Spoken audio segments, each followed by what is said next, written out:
Assalamualaikum warahmatullahi wabarakatuh. Pertama-tama saya mengucapkan terima kasih kepada kedua orang tua saya, Papa Jimmy sama Mama Ayu. Saya yakin selamatnya saya kemarin karena kedua orang tua saya selalu doain saya. Dimanapun saya berada, setua ini dimanapun. Dan gak pernah nyalahin Mena atas pilihan Mena. Mena minta maaf sekali lagi sama Mama, sama Papa yang gak pernah mengungkit kesalahan Mena, terutama sama Mama,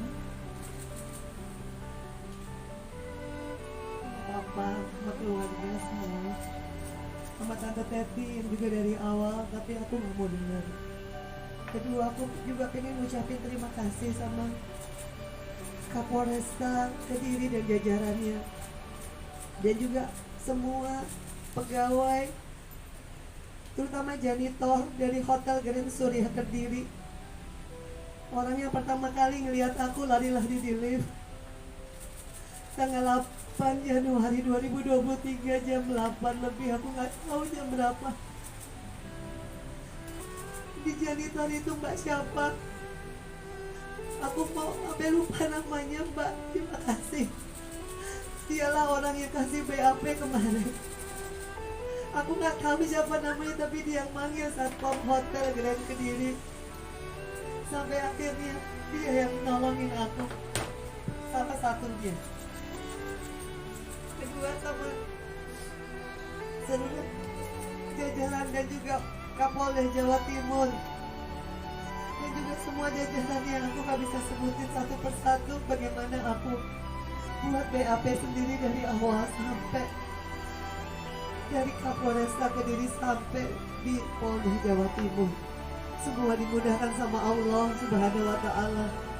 Juga semua keluarga besarku, tanteku, Tante Maya, Tante Rita, Tante Freya, semua adik-adikku Reza dan Lena, dan semuanya yang selalu doain aku. Dan juga teman-teman wartawan, aku mohon maaf aku gak bisa ngeladenin kalian 3 minggu lebih. Kalian sampai di depan rumah. Kenapa aku gak mau muncul? Karena aku gak mau. Aku gak mau, aku korban KDRT.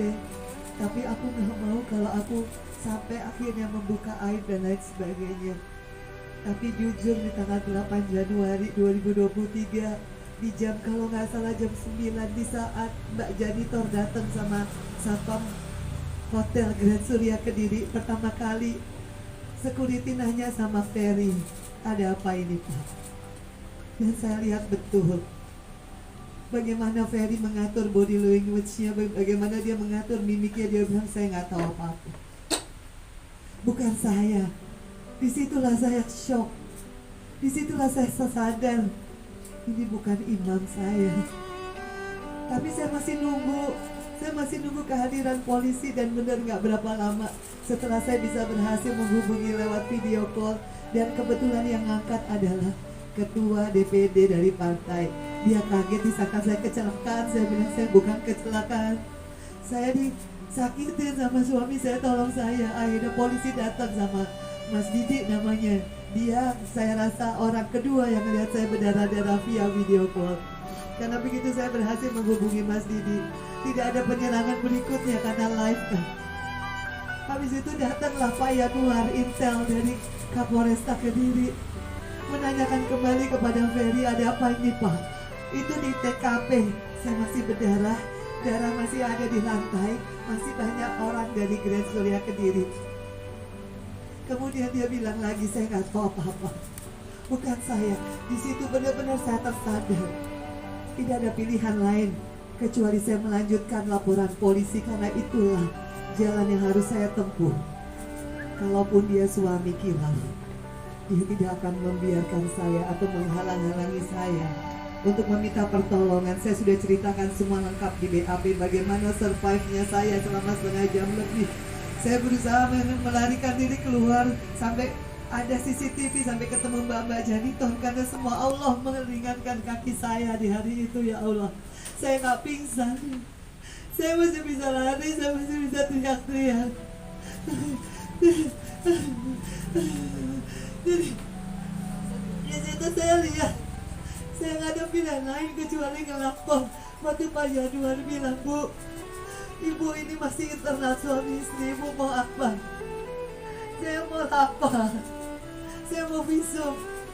Tolong fotoin darah saya. Tolong selamatin saya mau lapor.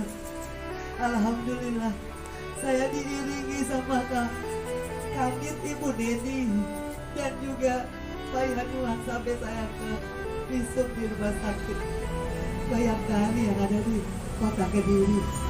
Saya bikin visum, habis itu saya harus bikin BAP sendiri, semua kata Allah. Sampai akhirnya saya ke Polda, juga semua dimudahkan sama Allah. Saya masih bisa ingat semua kejadian per kejadian.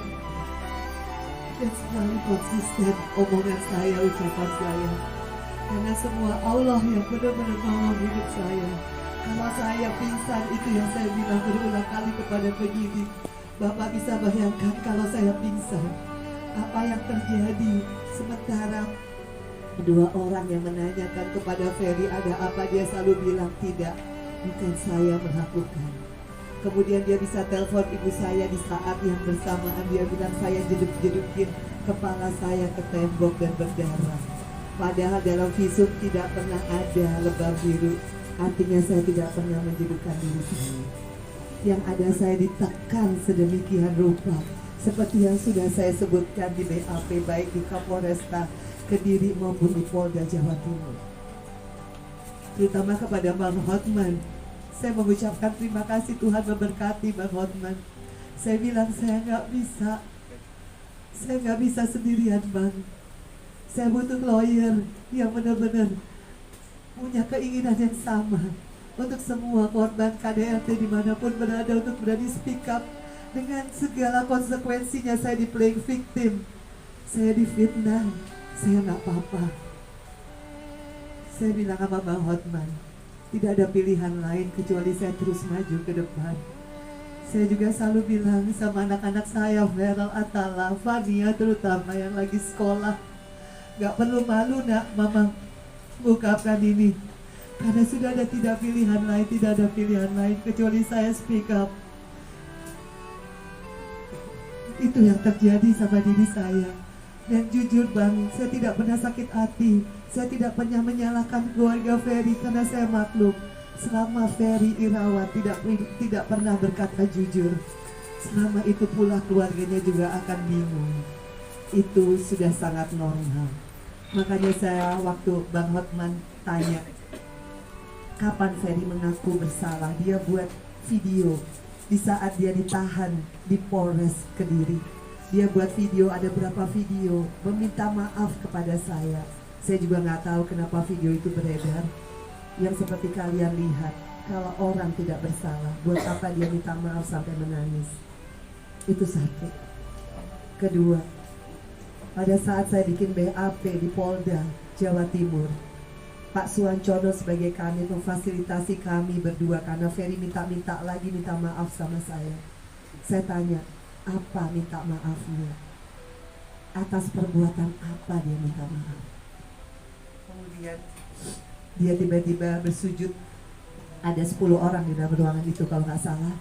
Ada Pak Suwancono sebagai Kanit Polda Jawa Timur, ada Ibu Mas Cita yang buat BAP, ada Atala di depan saya, ada semua polisi itu di ruangan Kanit.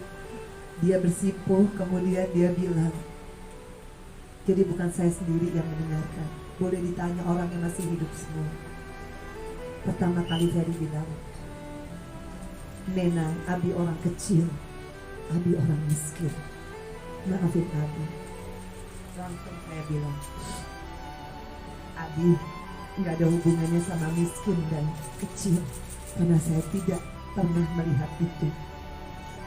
Abi akui, Abi sering meeting saya, sampai saya sakit tulang rusuknya. Ngaku nggak Abi? Saya nggak bisa merekam karena di Polda tidak boleh ada handphone. Ngaku nggak Abi? Kalau Abi nggak ngaku kita nggak usah ngomong. Kemudian dia mengaku, iya, Abi akui. Saya tanya sama Pak Yanuar, dengar Pak Yanuar? Semua dengar? Iya. Kedua, Abi akui, Abi sering bekap saya sampai saya nggak bisa napas, sampai saya harus begini kayak orang smackdown. Tolong, Saya udah hilang napas, baru dia lepas. Abi akuin itu. Dia diam. Iya, saya akui. Pak Suwancono dengar ngaku yang kedua. Yang ketiga, Abi akui kalau Abi tanggal 8 Januari pas kita berantem, Abi angkat, Abi dorong saya, Abi tindih badan saya sehingga saya nggak bisa bergerak, kaki saya. Abi pegang tangan saya, itu semua di BAP sudah saya reka ulang sama Polwan di sana. Kemudian Abi tekan kepala saya, Abi kunci dengan jidat Abi squeeze. Dari kalau hitungan 1, 2, 3, 4, 5 segitu sakit, bukan benturan hit sekali, bukan. Sampai saya lihat atap dari yang putih warnanya tembok sampai hitam karena sakit. Sampai saya bilang, Abi ini kayaknya tulang hidung saya geser atau patah, Abi tolong. Baru dia lepas. Setelah dia lepas saya berdiri, pertama yang saya rasakan hangat dan kemudian darah begitu mengocor keluar seperti air bah. Saya juga, itu bukan mimisan sama sekali. Makanya sampai ke lantai, sampai ke handuk, sampai ke kaos yang saya pakai manset, sampai ke spray. Alhamdulillah saya sudah diambil DNA darah saya. Setelah selesai saya diopname 4 hari di Mitra Keluarga Surabaya. Disamakan DNA saya. Jadi yang di lantai darah saya, yang di kaos, yang di handuk, yang di semua itu darah saya. Allah Maha Baik. Sampai di titik ini saya dimudahkan semua. Allah Maha Baik. Sampai di titik ini saya belajar. Daripada saya terpuruk, saya bilang sama Bang Hotman, Bang, saya maknai ketentuan Allah ini. Saya nggak mau bilang musibah. Saya maknai ketentuan Allah ini sebagai kontribusi saya ke depan kepada semua perempuan dimanapun kalian berada yang mengalami KDRT, baik fisik, psikis, seksual, harassment, atau apapun, penelantaran ekonomi, atau apapun namanya. Saya baru baca undang-undang PKDRT nomor 23 kalau nggak salah tahun 2004. Saya baca sekarang, saya maknai sekarang kalau kita harus speak up. Dari speak up kita jalani proses hukumnya. Saya tidak pernah menyalahkan keluarga Ferry kalau mereka salah paham terhadap apa yang saya alami, karena mereka tidak ada di TKP. Tapi yang saya pahami, Allah tidak pernah tidur. Kenapa saya selamat? Karena Allah mau saya mengungkapkan ini. Karena Allah mau saya harus berjuang demi keadilan saya. Karena pada saat saya lari-lari itu 30 menit, hanya Allah yang ada di samping saya. Seperti itu Bang Hotman. Berkali-kali saya cerita ini, tidak akan pernah berbeda urutannya. Karena itu yang saya alami. Jadi semua tergantung Ferry Irawan.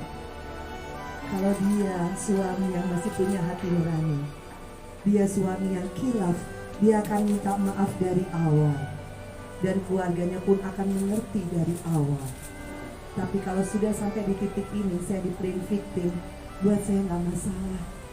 Karena saya tahu Polda, polisi adalah orang-orang yang sangat capable dan profesional untuk menentukan seseorang menjadi tersangka, kemudian ditahan. Kalau syarat objektifnya tidak terpenuhi, tidak mungkin. Jadi bismillahirrahmanirrahim. Sekali lagi buat keluarga saya,